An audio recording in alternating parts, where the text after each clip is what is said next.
No es la única, pero sí es la más constante, más fuerte, la que no pierde el ánimo, la que lucha, la que ha logrado muchísimo por denunciar nacional e internacionalmente y en las organizaciones justamente donde hay que hacerlo, eh, a las torturas, las desapariciones, los asesinatos de la narcotiranía venezolana.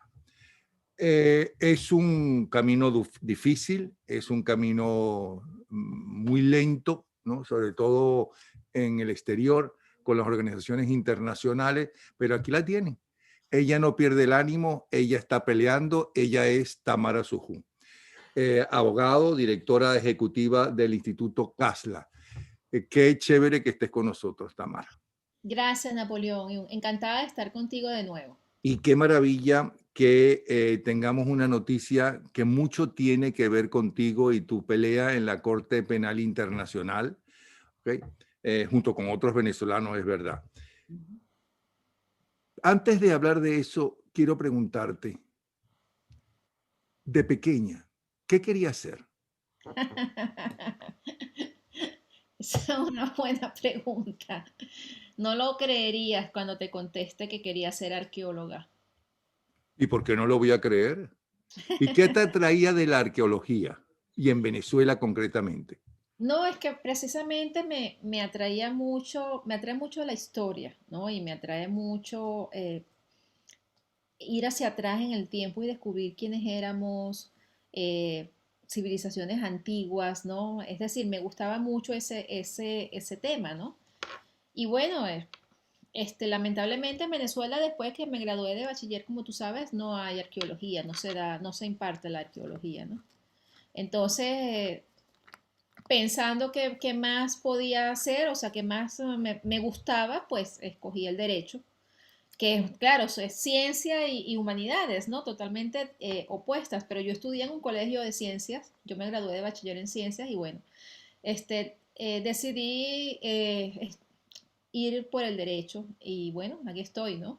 ¿Y te gustó estudiar Derecho? ¿Te gustó la universidad, los estudios de Derecho? ¿En qué universidad estudiaste? En la Católica, en la Universidad Católica Andrés Bello.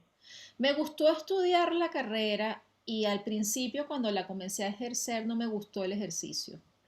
Y no me gustó el ejercicio sobre todo porque estaba en la parte penal, ¿no? Yo trabajé en como antes de graduarme, los dos últimos años de la carrera, estuve como pasante en un bufete y luego estuve ejerciendo con un grupo de abogados, ¿no? Y no me llamó la atención, o sea, yo soy muy justa y yo no sé, yo siempre he defendido los valores en los cuales creo, Napoleón.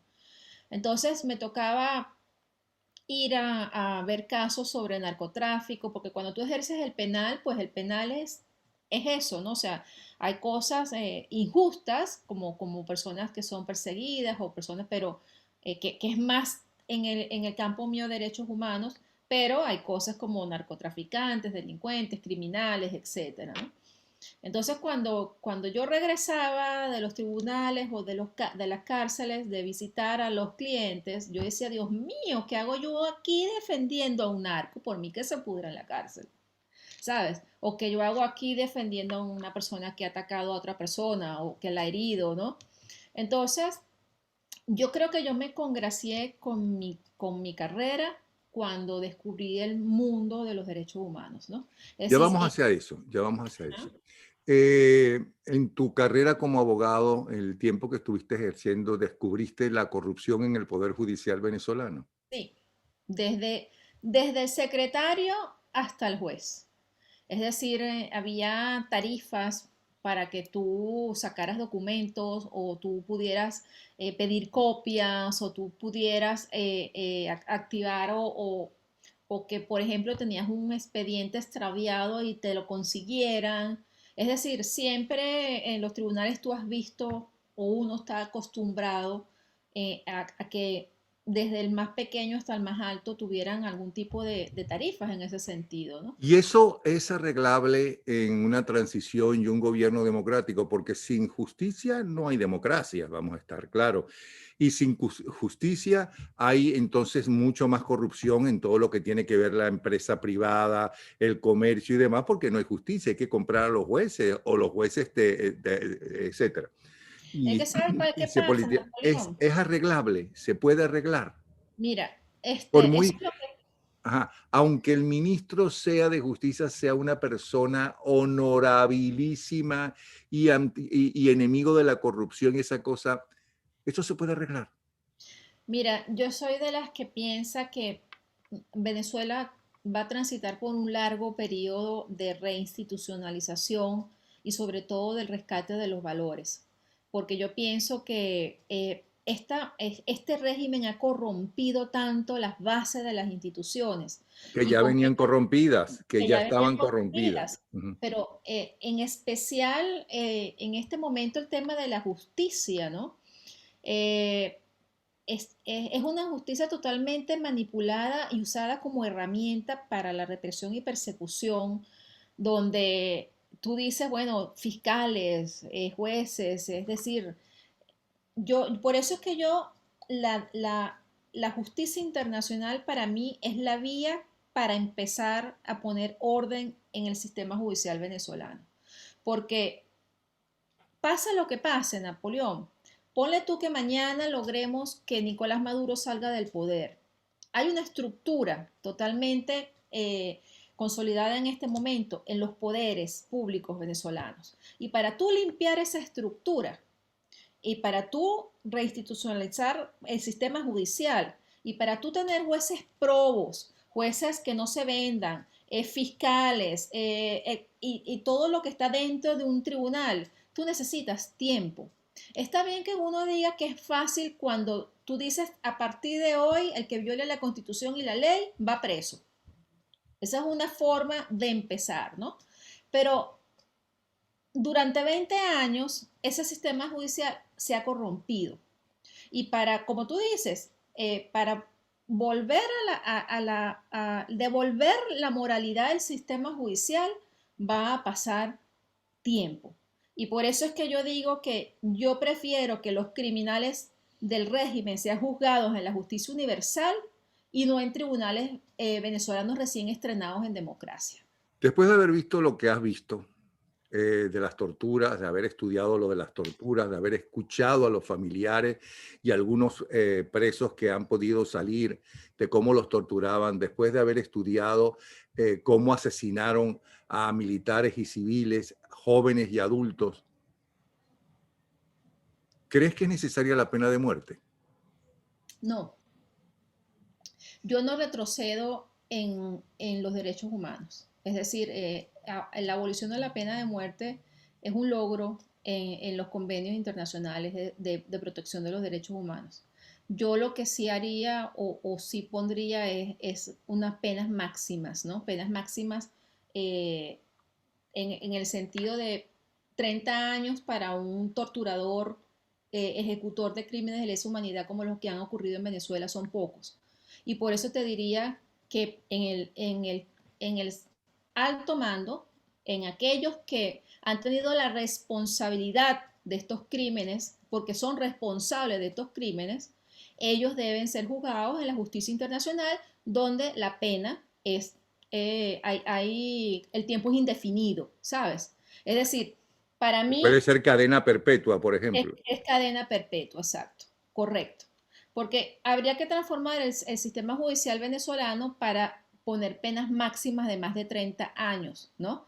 Pero te digo una cosa, con las edades que tienen estos torturadores, hay jóvenes y hay personas mayores. A los jóvenes, 30 años, como por ejemplo un Abel Angola o a un Teniente Méndez o a un Blanco Hurtado o a un Gran Cuartiaga, 30 años son poco, son muy poco para lo que el daño que ellos han hecho a miles de personas. Y vale la pena que una sociedad que necesita tantos recursos para superarse y avanzar y ser un país desarrollado nuevamente, ¿Vale la pena gastar tanto dinero como para mantener a esos delincuentes y a esos asesinos y a esos torturadores 30 años dándole de comer? Bueno, Napoleón, es como sucede en las cárceles de otros países, ¿no? Que tienen cadena perpetua y ahí los tienen encerrados en celdas de máxima seguridad. Es decir, yo creo que para las víctimas de los crímenes de lesa humanidad, les quisieran ver encerrados a esas personas en esas celdas bien, bien presos. Vamos a preguntarle, por ejemplo, a la viuda del capitán Acosta Areva lo que opina, si le gustaría verlo encerrado en una celda o que tuvieran de alguna manera un convenio para que salieran antes, ¿no? No, es decir, yo creo, Napoleón, que nosotros tenemos que ponernos del lado, que es lo que yo siempre hago, del lado de aquellos que han perdido hijos, padres, madres, de aquellos que tienen familiares que han sido colgados, electrocutados, ahogados, asfixiados, cuyas huellas de la tortura nunca se olvidan. Y tanto las víctimas como los familiares han sido torturados, porque hay que ver, Napoleón, el dolor, la tristeza, la desesperanza que tienen los familiares de las personas que están siendo en este momento torturadas en las cárceles venezolanas. El dolor que tú sientes cuando hablas con ellas, madres con niños que tienen en este momento, por ejemplo, más de 10 meses que no ven a sus padres porque están confinados, ¿no? Y tú las escuchas hablar con aquel dolor, ¿sabes? Y tú dices, no, o sea, en Venezuela hace falta un proceso en donde la justicia sea eh, eh, la punta de una transición para que pueda haber paz.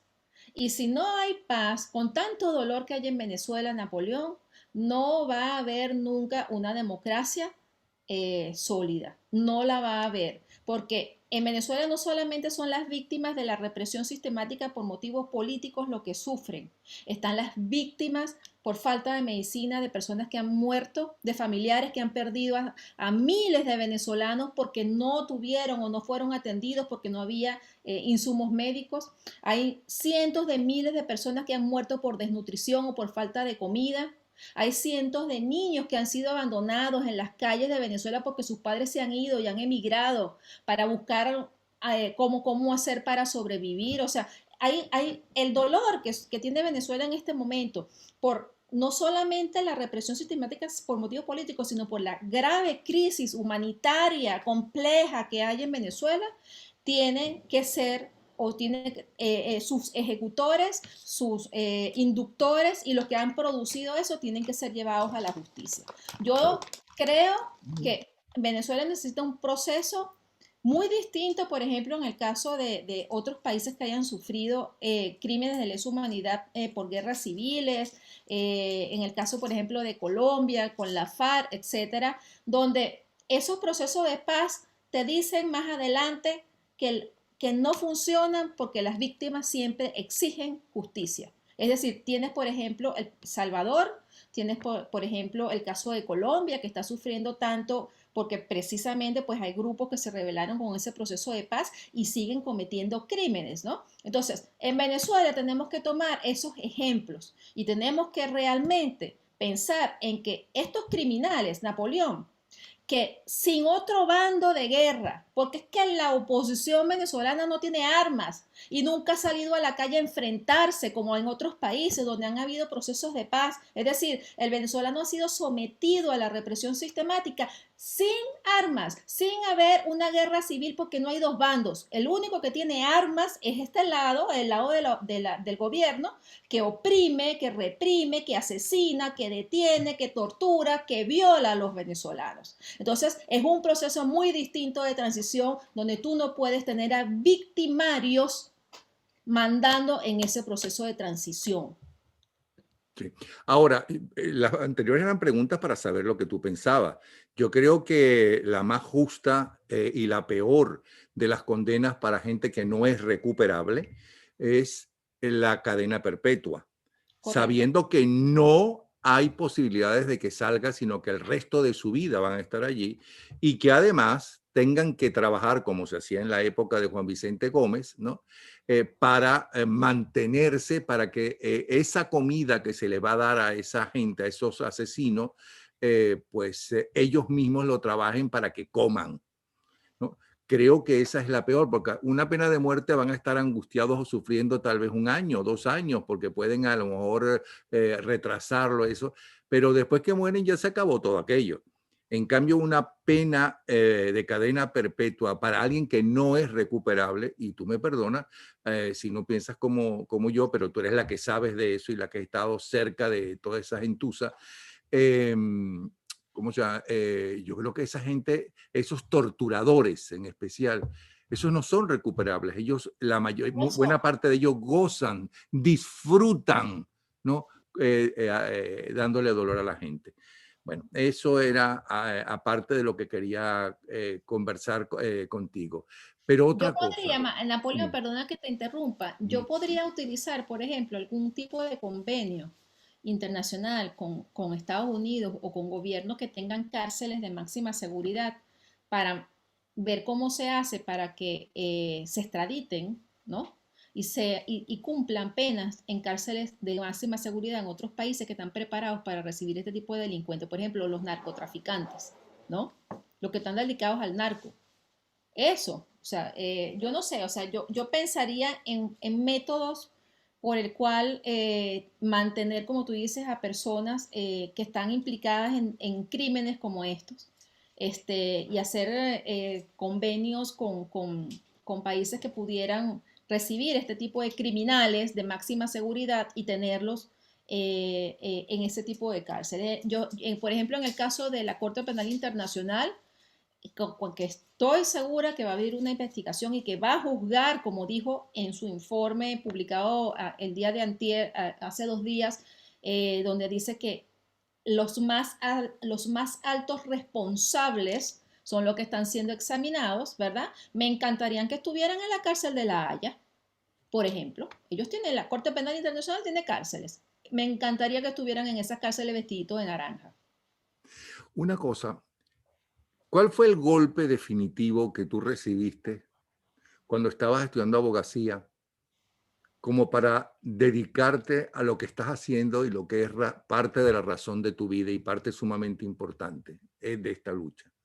¿Qué fue Mira, lo que te decidió decir, no, este es mi camino? Yo no voy a aceptar esto, yo voy a pelear por esto. mira, a mí me impresionó mucho en el año 2002, cuando las grandes marchas, cuando el 11 de abril, cuando los detenidos del 11 de abril, pero en particular un caso de un militar que fue torturado, uno de los primeros militares torturados compañeros de Chávez en esa época, eh, que se comunicó conmigo a través de mi familia para ver cómo hacía para conseguir un médico porque le habían destruido un pulmón en las torturas. Y él quería que lo tratara un médico las dolencias que tenía, ¿no? Y conversando con él me dijo, mire doctora, yo estoy segura, yo estoy seguro que mientras a mí me torturaban con bolsas plásticas y me desmayaba en uno de esos desmayos que volvía en sí, este, porque además los golpeaban para que volvieran así en esa época o les echaban agua en la cara. Hoy en día los vuelven en sí con electricidad, ¿no? Pero en aquella época los volvían golpeándolos o echándole agua. Él me dijo, yo estoy seguro que en uno de esos desfallecimientos yo vi a Chávez. Yo vi que Chávez estaba contemplando cómo me estaban golpeando. Y yo no sé si fue que estaba desvariando, yo no sé si este, fue producto de mi imaginación, pero yo casi podría jurar que él estaba ahí. Y a mí me impresionó mucho, aparte de que veníamos de vivir todo lo que en los 2 primeros años, ¿no? El 2001, el 2002, la represión y todo esto. Me impresionó mucho ese testimonio, Napoleón, así como me impresionó mucho ir a visitar a Simonovich en el helicoide cuando tenía 8 meses ya detenido y haberlo visto blanco, o sea, no se me olvida nunca la impresión que me dio de ver su piel transparente después de 8 meses sin recibir sol, en un lugar espantoso, lleno de ratas, sin ningún tipo de ventilación, donde tú podías oler la humedad de ese lugar, el lugar tan asqueroso, y donde esta persona estaba detenida en condiciones infrahumanas, sin siquiera Napoleón ver un rayo de sol. Yo estoy haciendo un estudio para mi informe anual del 2020, donde voy a explicar las consecuencias de lo que significa esto, ¿no? Y he hecho una encuesta en una población de más de 30 víctimas de encierros en el DGCIN, y vas a ver cuando lo publique las consecuencias que puede traer este tipo de encierro. No hace falta ni siquiera que los golpeen, Napoleón, no hace falta. No hace falta que los torturen cuando los tienen en lugares como estos, ¿no? Y las consecuencias físicas que trae. Entonces, yo creo que me impactó mucho saber que, o sea, que yo ya rechazaba a Chávez. A mí no se me olvida nunca que desde el primer día que supe que ese hombre existía, yo dije, Dios mío, pobre Venezuela. Porque desde que dio el golpe el 4 de febrero del año 92, se me quedó grabado y dije, Dios mío, esto es lo que viene, ¿no? Y por lo tanto, cuando yo escucho eso, dije, yo tengo que ayudar a estas personas porque lo que viene para las víctimas de torturas es terrible. Yo empecé a recopilar testimonios de tortura desde el año 2002, Napoleón, desde el año 2002. Y desde el año 2002 al día de hoy tengo ese material, esa historia del por qué la tortura ha sido sistemática, ha sido aplicada sistemáticamente en Venezuela, y por eso es que yo considero que es uno de los crímenes que la Corte considera, está convencida de que ha sucedido como un crimen de lesa humanidad según el Estatuto de Roma. Antes de entrar en esto que es la noticia, por lo cual estamos conversando hoy, la conversación de lo que es la noticia, tú has escuchado muchos testimonios. Supongo que eso te ha afectado y te ha endurecido, ¿ok? ¿Alguno en especial te hizo llorar en el momento que te lo estaban contando? Sí, el de un joven que fue violado en el año 2017. Este, Me pegó mucho porque él no se lo había contado a nadie, ni siquiera a su abogado, cuando habló conmigo. Y cuando yo lo llamé porque yo llamo a las víctimas o llamo a los familiares y las grabo, para poder tener el testimonio, ¿no? O sea, él Él, ya estaba libre cuando hablaste con él. él estaba, sí, ya estaba libre, Ujú. estaba en libertad condicional. Este, yo comencé a hablar con él y comencé a hablar preguntándole por qué te detuvieron, dónde estabas, estaba manifestando, dónde te llevaron. Entonces le dije, cuéntame lo que te hicieron. Y él comenzó a hablar, ¿no? Y llegó un momento en que me comentó que empezaron a tocarlo y esto. Y yo le pregunté si lo habían violado o si habían intentado violarlo. Y él se puso a llorar. Entonces no pudo seguir hablando. Y su abogado me dijo, me le quitó el teléfono y me dijo, vamos a esperar a que se calme un poco y yo se lo vuelvo a pasar, ¿no? Y bueno, esperamos un rato, él se calmó y yo seguí conversando con él. Y me dijo que lo habían violado con el rolo de la policía, ese palo que tienen de madera, ¿no? Este, bueno, y siguió contando y bueno, ¿no? Y dijo cosas que nunca había admitido, que nunca había dicho, ni Y eso te siquiera. hizo llorar. Eso me hizo llorar, pero yo te voy a decir cuál momento, ¿no? Cuando él terminó de hablar, yo le dije, mira, yo te voy a hablar ahora como madre, porque yo tengo hijos de tu edad.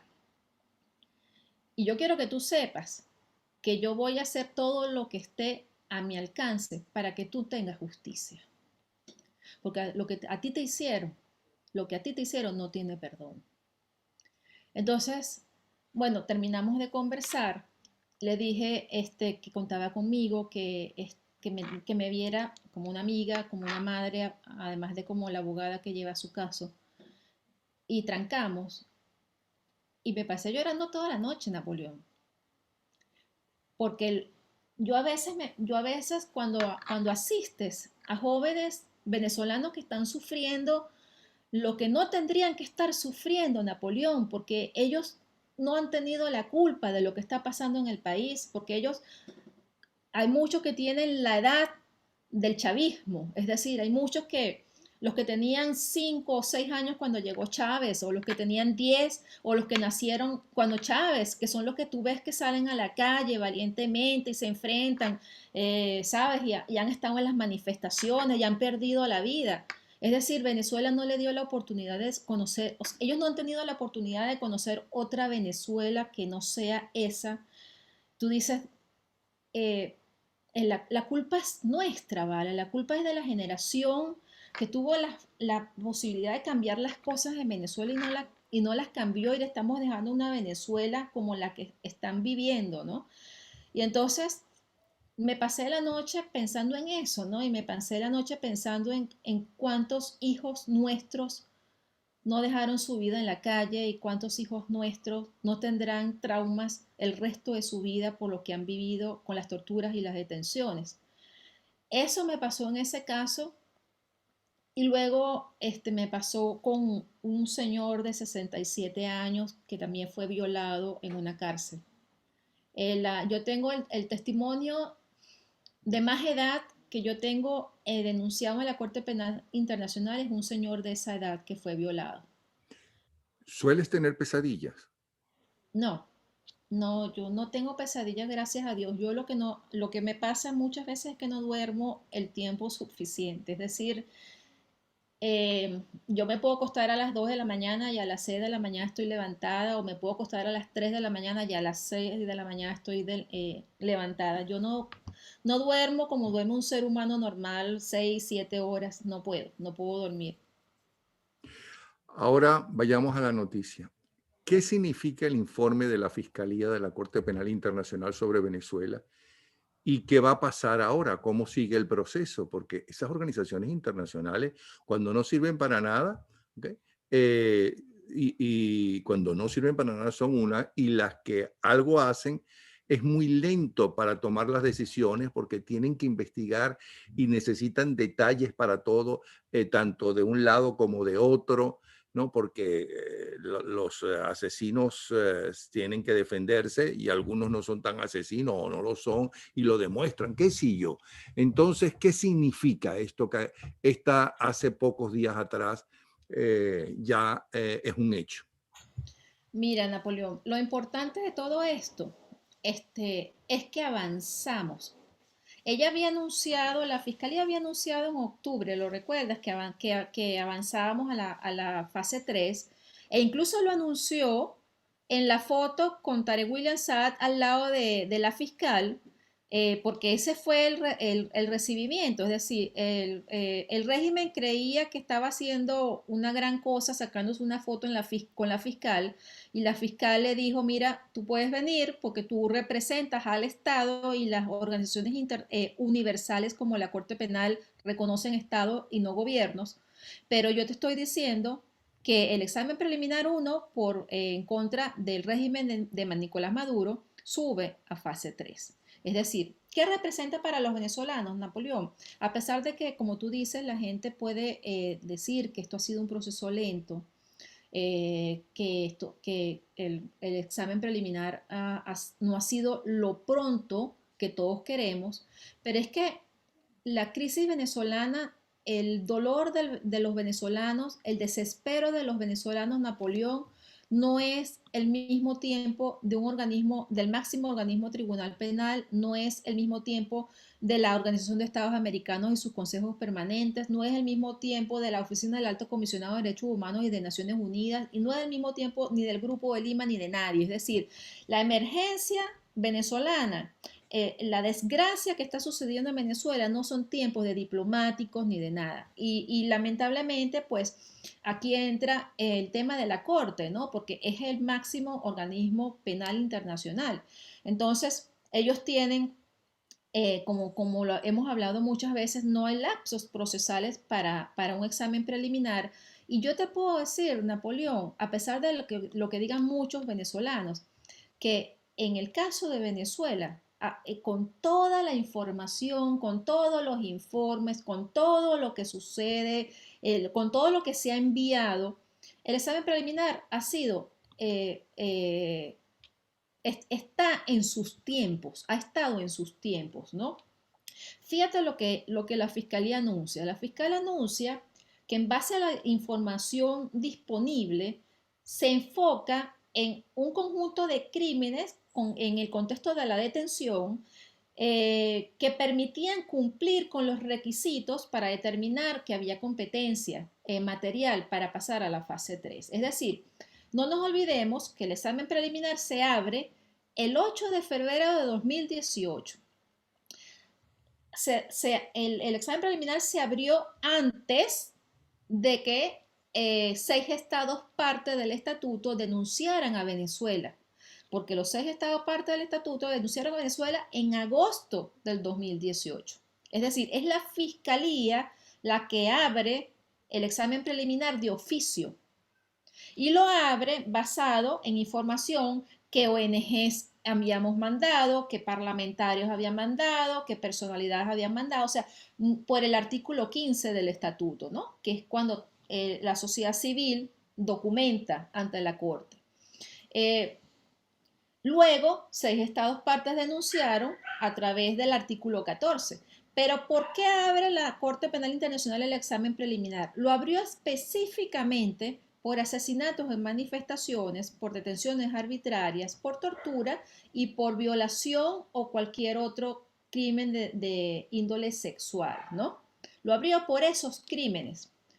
Más adelante, el informe de la Organización de Estados Americanos o los informes del Alto Comisionado de Derechos Humanos, etcétera, documentaron otros crímenes, como por ejemplo las ejecuciones extrajudiciales, la crisis de lo que está ocurriendo con la crisis de la salud, la crisis humanitaria. Entonces, ¿qué hace la Fiscalía? La Fiscalía recibe documentos tras documentos, pero ella decide subir a tercera fase con aquellos crímenes iniciales por el cual abrió el examen preliminar, porque ella consideraba, la fiscalía consideraba que eran los crímenes que estaban mejor documentados, es decir, habían sido corroborados por variedad de fuentes creíbles y por lo tanto ella podía, en base a esos crímenes, subir a fase 3. Esto no significa, Napoleón, que otros crímenes que han sido denunciados no vayan a ser investigados. Lo que pasa es que cuando tú vas a examen preliminar, la fase de examen preliminar es una fase en donde se pueden examinar varios crímenes, pero no tiene que examinar el conjunto global de los crímenes que en el caso de Venezuela queremos los venezolanos que se determinen, ¿no? Sino que las alegaciones que se han hecho en otros informes pueden ser eventualmente investigados por la Corte cuando se abra una investigación. Y en cuestión del tiempo, porque he escuchado muchas cosas sobre todo de gente diciendo que cómo es posible que se haya abierto solamente, que se haya avanzado por lo menos desde el año 2017. La Corte reconoce que tiene alegaciones desde el año 2014, desde febrero de 2014, pero ella se vuelve a basar en el momento en que ella abre la investigación en febrero del 2018, con los crímenes que ella abre la investigación del año que ella abre la investigación en adelante, es decir, 2017 en adelante. Ella misma en el informe dice que esto no quiere decir que en el momento en que se abre una investigación se conozca el resto de los crímenes que han sido denunciados desde 2014. Okay. Ahora Entonces, se es va a muy abrir. importante decirlo, Napoleón, porque he visto mucho debate de que dejaron por fuera los asesinatos, de que dejaron por fuera esto, de que dejaron por fuera lo otro. No, no, no, no. Lo que no hemos entendido es lo que dice el informe, ¿no? Que simplemente toma los crímenes que tenían mejor documentados, mejor desarrollados, con mayores pruebas de fuentes creíbles, ¿verdad? Y en base a esos crímenes subimos a fase 3 porque los pudo determinar de forma material, ¿no? Entonces, ahora viene la etapa de la admisibilidad, que ella misma reconoce, la fiscalía, que va a ser rápida, porque además anunció que en los primeros meses del año que viene va a culminar el examen preliminar. Eso es una novedad de los cuales los venezolanos debemos estar contentos, Napoleón. Porque yo estoy segura, o sea, yo sigo comentándole a todo el mundo que solamente por torturas, Napoleón, solamente en el caso de las torturas, que implica detención arbitraria, que implica violencia sexual, que implica desaparición forzada, y hay un caso por Venezuela, se va a abrir una investigación. Entonces, quería comentarte esto porque he escuchado muchas cosas de ataques a ese informe y yo creo que no estamos viendo el contexto en el cual fue publicado y todo lo que dice, ¿no? Leer y entender bien todo lo que dice, ¿no? Porque nosotros pensamos que en el examen preliminar hay que ver todo,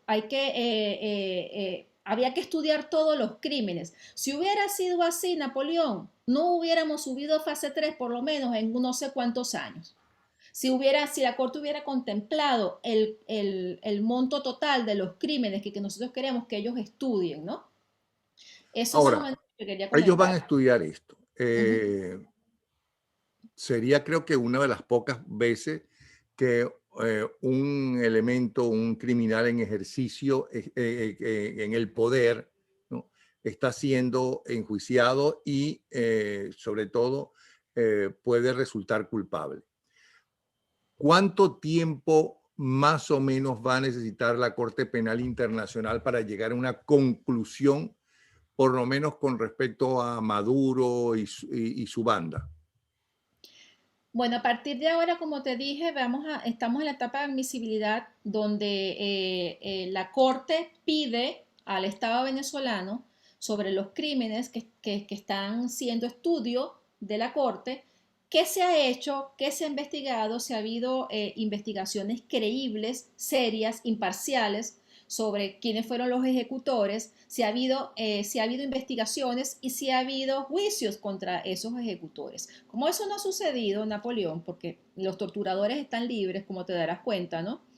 Y las máximas autoridades inductoras de esos crímenes están todas libres, esa etapa va a terminar pronto. Y entonces vamos a pasar al final del examen preliminar, donde se estudie si es un momento adecuado para que se abra una investigación. Y en Venezuela, como los crímenes han seguido sucediendo, como la represión sistemática al día de hoy, mientras tú y yo hablamos, continúa, pues entonces claro que es un momento para abrir una investigación. Desde el primer día que se abre una investigación, Napoleón, desde ese primer día, la Corte Penal Internacional puede pedir orden de aprehensión internacional contra las personas que ellas considere que debe hacerlo, desde el primer día que se abre la investigación.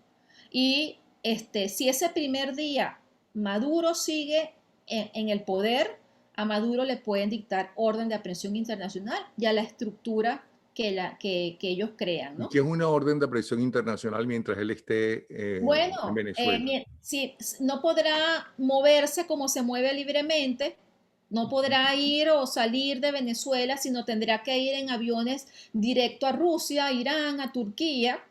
Este, tendrá que esconderse de esa orden de aprehensión internacional. Es decir, y yo creo, Napoleón, que cuando un presidente de un país que dice que se vende en el mundo como el máximo promotor de derechos humanos, porque así andan por ahí todos sus funcionarios diciéndolo, cuando un país como Venezuela, que que vende una imagen al mundo, que está en la Minoal, que está en el Alba, que está en el no sé cuántos cuentos de estos grupos, tiene el presidente una orden de aprehensión internacional. Hay que ver qué otros países, amigos de Venezuela, lo siguen apoyando. Porque, por ejemplo, tienes en este caso, podríamos hablar de México y podríamos hablar de Argentina y podríamos hablar de países, de otros países que a pesar de que simpatizan con Maduro, no pueden avalar que pertenezca, que esté en la misma columna de los más buscados del mundo por criminales. Entonces, esas relaciones diplomáticas que ellos pretenden mantener van a ir a peor y cada día va a estar más solo y más acorralado. En ese sentido, es muy importante esa orden de aprehensión internacional. Ahora, hay un caso de uno de esos dictadores que pidieron su aprehensión, ser preso internacionalmente en cualquier sitio de donde estuviera, que no quería, que seguía matando gente y demás. Y entonces los países vecinos se unieron para sacarlo y lo sacaron. Eso es otra etapa. ¿Cuál sería ese caso? Francamente no recuerdo. Francamente Mm, no recuerdo. Pero lo leí en un informe y una noticia de que saca hoy justamente Infobae con la historia de qué viene ahora y ese tipo de cosas. porque no es Entonces el de... hablaba de otros casos y de Ok. otros asesinos. Y Bueno, uno mira, de esos casos que mencionó fue de este, es un dictador sudafricano, pero no, Sudán, el de Sudán. no recuerdo. Presidente de Sudán que tiene como 4 órdenes de aprehensión internacional. No, porque a este tenía órdenes de aprehensión y demás, no salía, seguía matando gente y entonces los países vecinos se pusieron de acuerdo, invadieron y lo sacaron. Bueno, mira, te voy a decir una cosa, Napoleón. No solamente está avanzando el tema de la justicia internacional, nosotros tenemos también actualmente en Venezuela, perdón, en los países, en el mundo democrático, se está aplicando a Venezuela el R2P, la responsabilidad de proteger, porque la gente piensa que la responsabilidad de proteger es lo último, es que fuerzas multilaterales acudan a ese país para ayudar a resolver la crisis humanitaria, ¿no? Y no es así. El principio de la responsabilidad de proteger contiene múltiples fases. La fase diplomática, la fase de las sanciones y sobre todo la fase de la determinación de que el régimen es criminal, comete violaciones masivas de derechos humanos y en el caso de Venezuela, crímenes de lesa humanidad. Es decir, nosotros hemos recorrido varias fases del principio de la responsabilidad de proteger, de esa fórmula de responsabilidad de proteger. Y nos faltaría la última, porque fíjate qué importante es, por ejemplo, que el grupo independiente para la terminación de crímenes de lesa humanidad de Venezuela de Naciones Unidas haya dicho que en Venezuela suceden crímenes de lesa humanidad.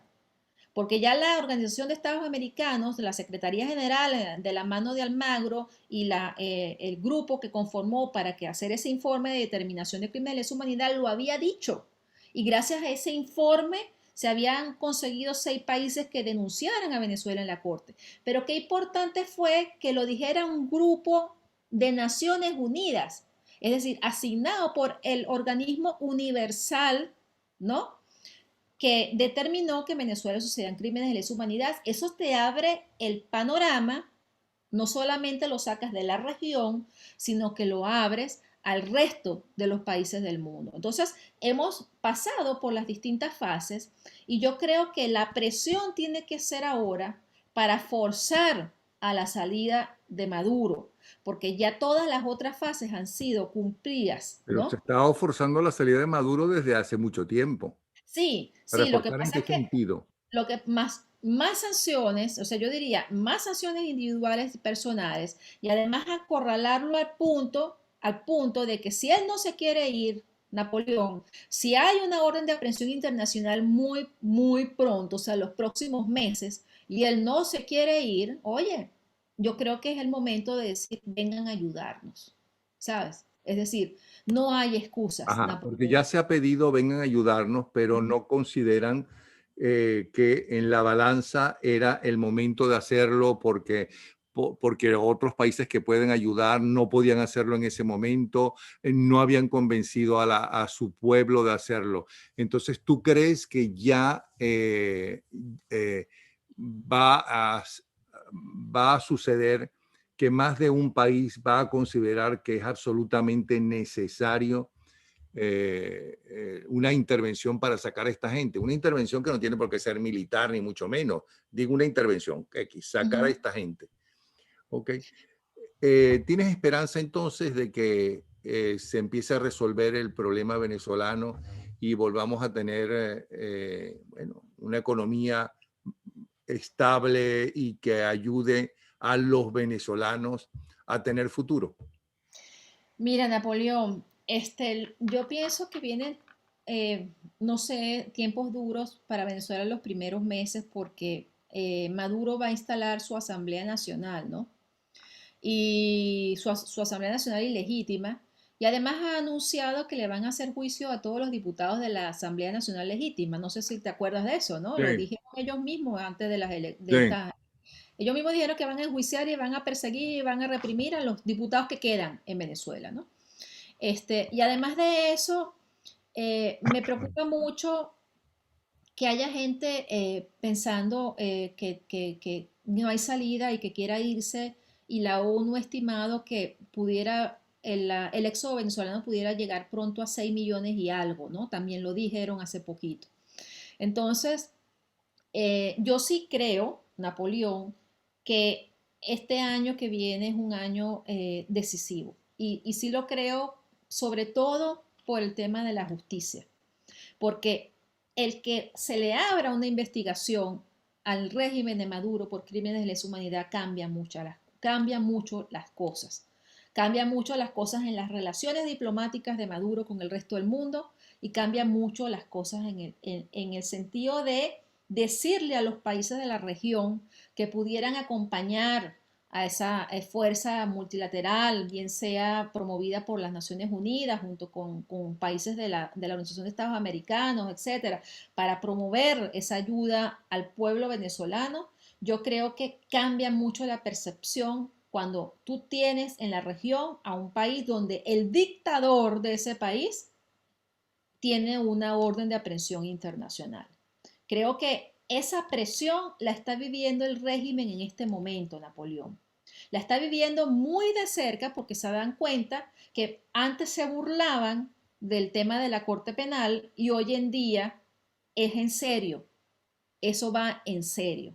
Entonces, están cambiando, eso está moviendo mucho los cimientos y lo está moviendo Napoleón a tal punto de que hay, eh, hay altos cargos militares y civiles que ya están pidiendo clemencia. Ya están diciendo de alguna manera que quieren aportar información, que están dispuestos a acusar a compañeros de lo que están haciendo, están tratando de alguna manera de lavarse la cara porque vieron que esto va en serio. Y eso es importante, porque por muy sólido que el régimen se muestre, el régimen necesita esa burbuja diplomática que lo mantiene, que todavía dice que es un régimen que es oprimido por el imperio norteamericano y las potencias del mundo, etcétera, ¿no? Pero que cuando esas potencias del mundo y los organismos regionales y universales le demuestran a esos países amigos de Venezuela que el tipo es un dictador y un criminal, las cosas cambian. Y estoy segura que van a cambiar, Napoleón. Muchísimas gracias, como siempre, nuestra admiración. Voy a buscar el programa que hicimos cuando nos hablabas de los torturadores para volverlo a montar, porque ese programa fue sumamente importante. Y yo creo que la Fíjate, gente... una cosa importante, hablando de torturadores, en ese programa hablamos de Blanco Hurtado. Ujú. Capitán Blanco Hurtado o el mayor Blanco Hurtado, era hasta la semana pasada, hasta la semana antepasada, perdón, el jefe de investigaciones del DGCIN. Las celdas del DGCIN, Napoleón, están en la división de investigaciones que están en los sótanos. Y él era el jefe de esa zona y el jefe de investigación donde se montan los expedientes, donde se montan las acusaciones contra los perseguidos, contra los políticos, contra todo el mundo. Es decir, ahí se arma el aparataje represivo conjuntamente ¿cómo es que se llama? El CEOFAN, ¿no? Entonces, este señor extorsionó a una persona que está detenida en ese lugar, que lo llaman, no me acuerdo, hoy lo estaba leyendo porque puse la noticia, y estaban extorsionándolo para que le liberaran una libreta de excarcelación. Al señor lo soltaron y después lo volvieron a agarrar y ya había pagado la extorsión. Y aparentemente Blanco Hurtado le habría dicho que se fuera del país, pero también lo extorsionó por esa información. A él lo detuvieron y está en este momento en la Policía Militar de Fuerte Tiuna. Y en la Policía Militar de Fuerte Tiuna lo tienen solito, lo aislaron, lo tienen ahí solito, y el general... Hablas de Blanco Hurtado. Estoy hablando de Blanco Hurtado, el Ajá. torturador, uno Ujú. de los más señalados en los testimonios desde el Ok, 2018. que estás diciendo ¿No? que es el que en este momento está Está preso. detenido, está Ajá. preso por extorsionador. Ujú. Está preso porque extorsionó a una persona que está en el DGCIN que tiene muchísimo dinero, ¿no? Ujú. Pero no es un preso político, es una persona relacionada con el narcotráfico. Entonces, el general, la información que yo tengo es que el general, el director del DGCIN de Boleíta, el general, ¿cómo se llama? Porque también termina su apellido en Terán Hurtado, anda buscando funcionarios de esa división que acusen a Blanco Hurtado de torturador. El jefe de Blanco Hurtado está buscando funcionarios que lo acusen como torturador. Para, por supuesto, decir, aquí está uno de los torturadores del DGCIN, júzguenlo, investiguenlo y pónganlo preso, para que la Corte Penal vea que estamos metiendo preso a torturadores. ¿Qué te parece? Bueno, muy propio de ellos. Pero qué Muy raro propio que, de ellos. pero también me asombra que no avalen también toda la corrupción en los que ellos todos están metidos. Pero bueno, la corrupción de Correcto. Blanco Hurtado, Es, quiero decir. es que fíjate, ¿no? A Blanco Hurtado lo tienen preso por extorsionador, Por pero eso, eso es corrupción. por corrupción, pero te aseguro que por ahí le van a meter las torturas, ¿no? Por ahí le van a meter las torturas para que el régimen disfrace su detención, Ujú. la disfrace y diga, aquí hay uno, lo estamos juzgando, ¿sabes? Sí, sí, sí, Pero sí. que no se les olvide a ellos que la justicia no está viendo a Blanco Hurtado solamente, está viendo a su jefe y a su jefe y a su jefe de más arriba, ¿no? Sí. Bueno, Tamara, muchísimas gracias por este nuevo programa, ¿ok? Y muchísimas gracias por ese carácter que tienes, ¿ok? Que ha hecho posible que ayudes a tantos venezolanos y que trabajes día y noche. Un abrazo, ¿sí? Gracias, Napoleón. Gracias a ti por la entrevista. No, gracias a ti.